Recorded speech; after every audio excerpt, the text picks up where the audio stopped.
पहले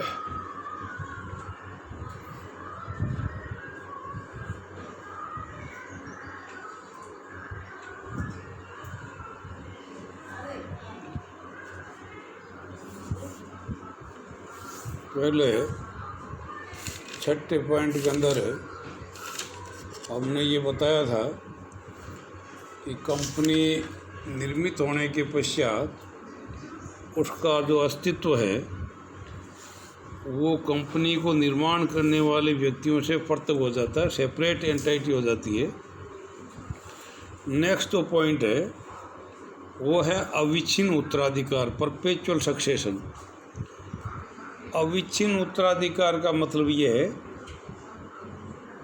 कि किसी सदस्य के रहने या नहीं रहने या अन्य किसी घटना के घटित होने पर कंपनी के अस्तित्व के ऊपर कोई प्रभाव नहीं पड़ता। जिस तरीके से कंपनी का निर्माण एक विधिक प्रक्रिया के तहत होता है, ठीक उसी प्रकार से कंपनी का समापन भी विधिक प्रक्रिया के तहत ही होगा। मीनिंग देयर बाई एक बहुत अच्छा स्टेटमेंट है, मेंबर्स में कम, मेंबर्स में go, but a company goes forever. सदस्य आते रहेंगे, सदस्य जाते रहेंगे, लेकिन कंपनी के अस्तित्व के ऊपर कोई प्रभाव नहीं पड़ेगा। इसी तरीके से नेक्स्ट विशेषताएं हैं सार्वमुद्रा, कॉमन सील। सार्वमुद्रा एक्चुअल के अंदर पहले कंपनी अधिनियम 2013 से पहले जो है वो सार्वमुद्रा होना it was the essential condition. और वो जो सार्वमुद्रा होती थी वो एनग्रेव्ड ऊपर उभरी हुई, जिसमें कंपनी का नाम, एड्रेस वगैरह दिया हुआ होता था। तो जब तक वो कॉमन सील नहीं लगती तब कंपनी के द्वारा निर्गमित प्रपत्र का कोई औचित्य नहीं था।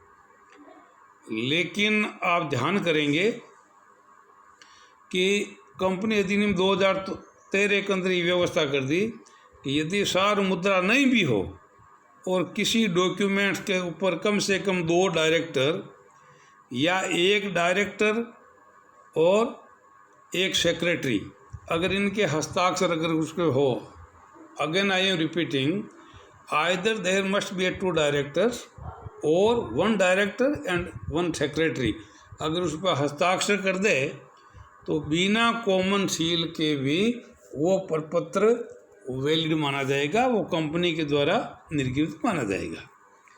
इसी तरीके से सीमित दायित्व, लिमिटेड लाइबिलिटीज़, देखिए कंपनी लिमिटेड लाइबिलिटीज़ की ही होती है मोटे तौर पर, लेकिन अनलिमिटेड का भी प्रावधान है।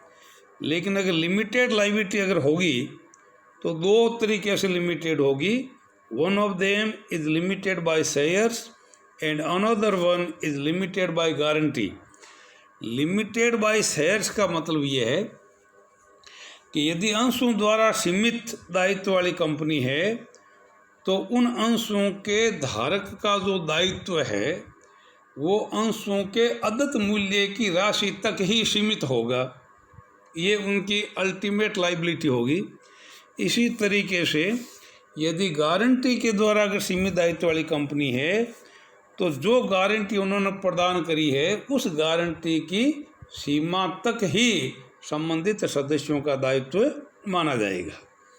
इसी प्रकार से अंश पूंजी, एक कंपनी अंश पूंजी सहित भी हो सकती है, बिना अंश पूंजी के भी अगर हो सकती है, लेकिन अगर अंश पूंजी है तो वो पूंजी जो है वो छोटे छोटे हिस्सों के अंदर बटी हुई होगी, जिसको अपन कहते हैं अंश। उल्लेखनीय बात यह है कि अब इसके अंदर जो मिनिमम शेयर कैपिटल की जो रिक्विजिटीज हुआ करती थी अब उसकी कोई आवश्यकता नहीं है।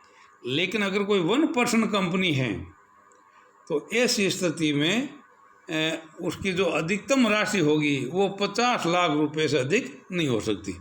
बाकी रेस्ट ऑफ द कंपनीज के अंदर अंश पूंजी के बारे में कोई लिमिटेशंस नहीं होगी।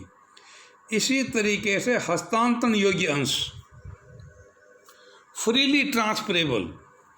आप देखेंगे कि सार्वजनिक कंपनी के अंदर तो कोई किसी तरह की रोक टोक नहीं होगी, लेकिन निजी कंपनी के अंदर भी अंश हस्तांतरण योग्य होंगे, निषेध नहीं होंगे, प्रतिबंध लगाया जा सकता है। They can be restricted but not prohibited, meaning thereby company के अंदर जो भी अंश होते हैं वो एक दायरे के अंदर हस्तांतरण योग्य होंगे।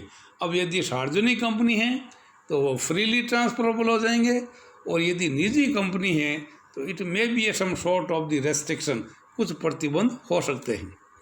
इसी तरीके से अभियोग लगाने का अधिकार, right to sue, you know very well, company have a separate entity, company have a separate entity, एक बिल्कुल अलग से कर्तव्य व्यक्तित्व लिए हुए हैं। तो ऐसी स्थिति में आवश्यकता अनुसार कंपनी अन्य पक्षकारों के विरुद्ध वाद प्रस्तुत कर सकती है, और अन्य पक्षकार जो है वो कंपनी के विरुद्ध वाद प्रस्तुत कर सकते हैं। इसी तरीके से एक विशेषता है प्रत्यक्ष संपत्ति, कंपनी की संपत्ति अलग होगी, वहीं दूसरी ओर सदस्यों की संपत्ति अलग होगी, उनको मिक्स नहीं किया जा सकता। एक बहुत ज़ोरदार केस हुआ था मकाओरा बनाम नॉर्दर्न एश्योरेंस कंपनी लिमिटेड।